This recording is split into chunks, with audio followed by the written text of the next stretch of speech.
You just got a raise. 20% more money hitting your bank account every month. You've been grinding for this. You deserve it.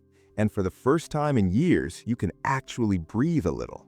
So you celebrate. Maybe you upgrade your apartment because honestly, you've earned a nicer place. Maybe you finally lease that car you've been eyeing instead of driving that 2012 Honda with the check engine light that's been on since Obama's second term. And here's the wild part. 6 months later, you're somehow more stressed about money than you were before the raise. You're making more than you've ever made and you feel broker than ever.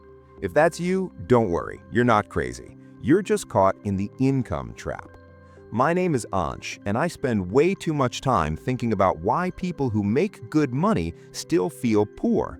If you're someone who's watched your salary grow over the years, but your bank account stays the same, or if you've ever wondered why your parents made half what you make but seemed way more financially stable, hit subscribe and give this video a thumbs up because we're about to break down one of the most dangerous psychological patterns in personal finance. Here's the thing that nobody tells you about making more money. It doesn't actually solve your money problems. I know, you're thinking, Ansh, that's ridiculous. Of course more money helps. And sure, if you're struggling to pay for groceries, yes, more income absolutely matters. But there's this fascinating phenomenon that happens once you cross a certain threshold, and it completely contradicts everything we've been taught about wealth. A study from Princeton found that emotional well-being rises with income up to about $75,000 a year, and after that, the correlation basically flatlines. You can make $150,000, $300,000, even $500,000, and your day-to-day happiness doesn't really budge. But here's what does budge: your spending. Now, look, this is where it gets interesting because we're not just talking about lifestyle creep, that cute little term financial advisors use when they're trying to be polite about the fact that you're burning money. We're talking about something way more insidious. The income trap isn't just about spending more when you earn more. It's about building a life that requires you to keep earning more forever, like a financial treadmill that speeds up every time you get a promotion. Let me paint you a picture. Sarah graduates college making $45,000 a year.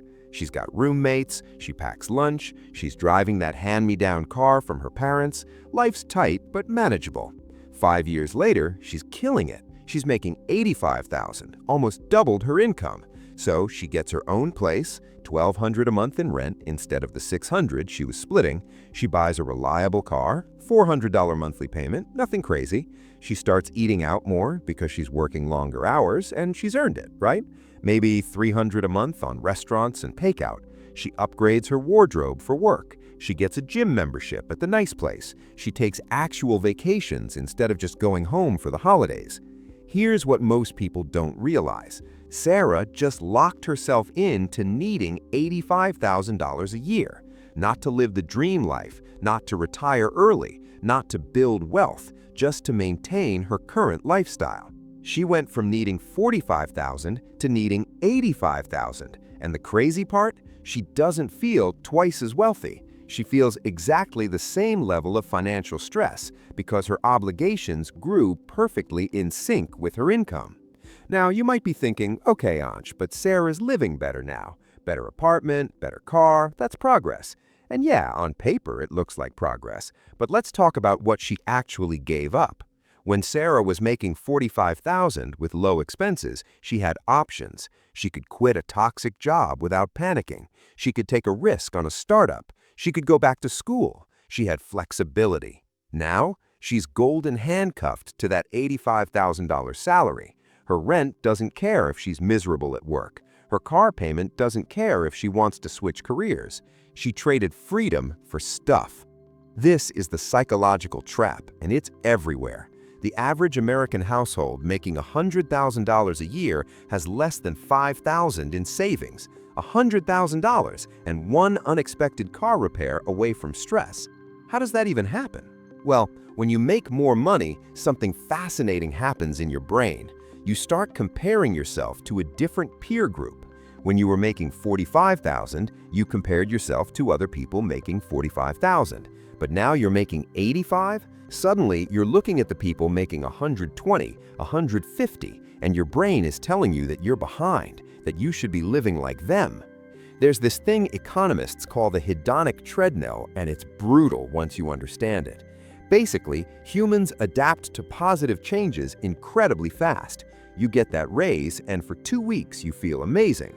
Then it becomes your new normal. The nicer apartment stops feeling nice. It just feels like your apartment. The new car stops being exciting. It's just your car. But here's the thing that doesn't adapt: your expenses. Those stay elevated forever. So you adapted back to your baseline happiness level, but now you're spending way more money to maintain it. I want you to think about your grandparents for a second. Chances are they made a fraction of what you make, even adjusted for inflation. And chances are they retired comfortably. They bought a house, they raised kids, they went on road trips. How? Were they just better with money? No, they lived in a completely different financial environment.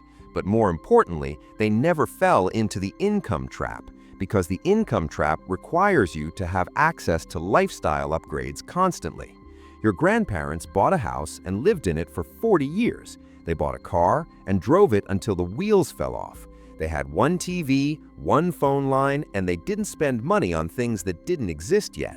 But you've got subscription services, DoorDash, premium everything. Fast fashion, upgraded phones every 2 years, streaming platforms, online shopping with one-click checkout designed by psychologists to make you spend.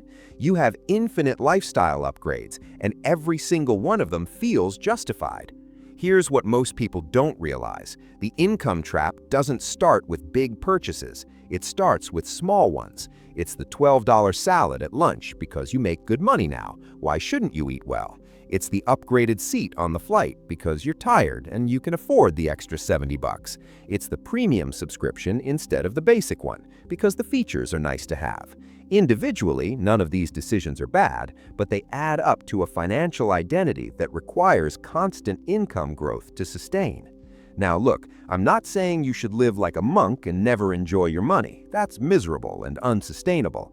But here's the framework that actually works, and it's so simple it sounds stupid.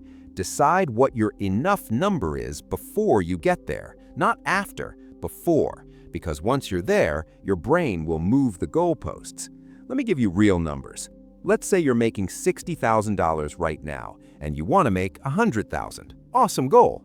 But before you get that promotion, before you get that new job, sit down and decide, what does a $100,000 life look like for me?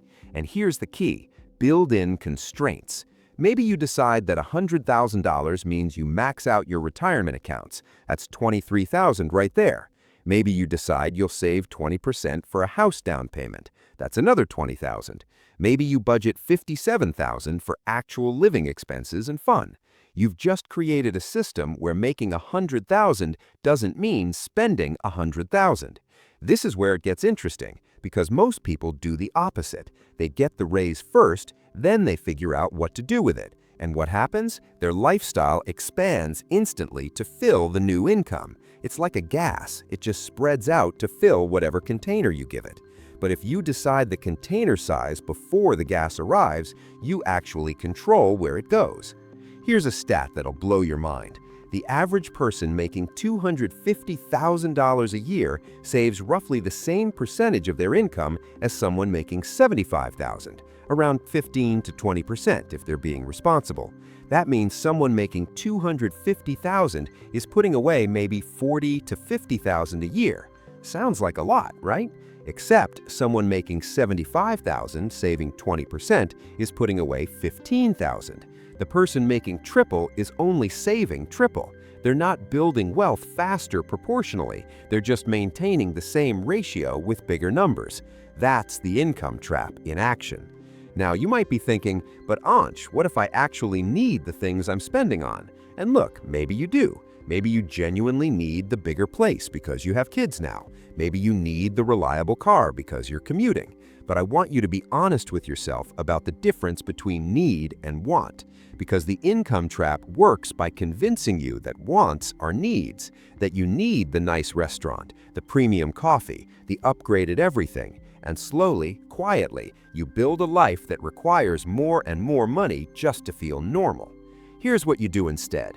Every single time you get a raise, a bonus, whatever, take at least 50% of that new money and automate it away before you ever see it. New raise gives you an extra 1,000 a month, 500 goes straight to investments, retirement, savings, whatever. You never touch it. You never see it in your checking account. You live off the other 500. And here's the magic. You still improved your lifestyle. You're still living better than before, but you didn't fall into the trap. You didn't commit your entire raise to new expenses.